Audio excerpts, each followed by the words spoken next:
വേണമെങ്കിലും ഒന്നായി നിൽക്കണം. അങ്ങനെ റസൂലുള്ളാഹി സ്വല്ലല്ലാഹു അലൈഹി വസല്ലം പറഞ്ഞിട്ടുണ്ട്. അങ്ങനെ നാം എല്ലാവരും ഒന്നായി ഒറ്റക്കെട്ടായി നിന്നുകൊണ്ട് പ്രവർത്തിച്ച് കഴിഞ്ഞാൽ നമുക്ക് സംഘടന ഇതിനേക്കാൾ വീണ്ടും വളർന്നു വരും എന്നുള്ളതിൽ യാതൊരു സംശയമില്ല. ഇപ്പോൾ നല്ല കേസുകളൊക്കെ നടക്കുന്നുണ്ട്. എന്താണെന്ന് മനസ്സിലാകുന്നില്ല. എന്താണ് ആ ഉദ്ദേശം എന്ന് എന്തോ കുംഭകോണം എന്നൊക്കെയാണ് പറഞ്ഞിരിക്കുന്നത്.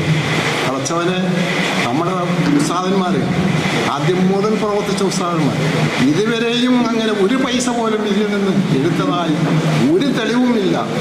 ഇപ്പോഴുള്ള ഉസ്താദന്മാരല്ല, പഴയ ഉസ്താദ്, കണക്കിലെ ഉസ്താദ് ഗൾഫിൽ പോയി എത്രയോ രൂപ സമ്പാദിച്ച് കൊണ്ടുവന്ന് എന്തെല്ലാം എത്ര വസ്തുക്കൾ ഈ സ്ഥാപനങ്ങൾ മൊത്തം അദ്ദേഹം ഉണ്ടാക്കി നമ്മുടെ എല്ലാവരുടെ സപ്പോർട്ടോടുകൂടെ അദ്ദേഹം ഉണ്ടാക്കുകയും അതെല്ലാം അതിൽ നിന്ന് ഒരു പൈസ പോലും ആ പോയ കൂലി എടുക്കണം എന്ന് കമ്മിറ്റി പാസ്സാക്കിയപ്പോൾ വേണ്ട, എനിക്ക് ആ കൂലി വേണ്ട, എനിക്ക് ആ പൈസ വേണ്ട, എനിക്ക് ഈ വണ്ടിക്കൂലി അവിടെ എത്തി തിരിച്ചു വരുന്ന അത് മാത്രമല്ലാതെ ഇതിൻ്റെ ഇത്ര കമ്മീഷൻ എനിക്ക് വേണ്ടെന്ന് വ്യക്തമാക്കി പറഞ്ഞ ഒരൊറ്റ വ്യക്തിയാണ് നമ്മുടെ കണക്കിൽ ഉസ്താദ് അവർ.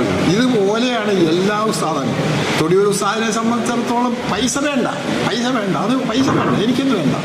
അദ്ദേഹത്തിൻ്റെ ഏത് കാര്യങ്ങളുണ്ടെങ്കിലും അത് മറ്റുള്ളത് കൊണ്ടാണ് കാര്യങ്ങൾ നടക്കുന്നത്. ഇപ്പോൾ നമുക്ക് അസുഖമായിട്ട് എത്രയും നാൾ ആശുപത്രി കിടന്നപ്പോൾ ബില്ല് മാറാൻ വേണ്ടി മന്നാനി എന്ന് കൊണ്ട് അതിൻ്റെ കിളർക്കല്ല അതെ അദ്ദേഹം കൊണ്ടുപോയി വേണോന്ന് ചോദിച്ചാൽ വേണ്ട, പൈസ ഒന്നും വേണ്ട, അതൊക്കെ നമ്മുടെ മകൻ ചെലവഴിച്ചോളും. മകൻ കേന്ദ്ര ഗവൺമെൻറ് സ്ഥാപനത്തിൽ ജോലിയുള്ള ആളാണ്, അദ്ദേഹം ചെയ്തോളും, എല്ലാം ചെയ്തു. ഇതുപോലെ ഒരു പൈസ പോലും ഇവരൊന്നും ഇതിന് തൊടിയൊരു സാധ എടുത്തിട്ടില്ലെന്ന് ഞാൻ വ്യക്തമാക്കി പറയാം. കാരണം അദ്ദേഹത്തിന് അതിൻ്റെ ആവശ്യമില്ല, പൈസ വേണ്ട, മനസ്സിലായി. അതുപോലെ മറ്റുള്ള പിന്നെ പോകുന്ന വഴിക്ക് അത് ബസ്സിനാണ് മുമ്പൊക്കെ പോയിക്കൊണ്ടിരിക്കുന്നത്, ഇപ്പോഴും ബസ്സിനെ നിന്ന് പോയിക്കൊണ്ടിരിക്കുന്നത്.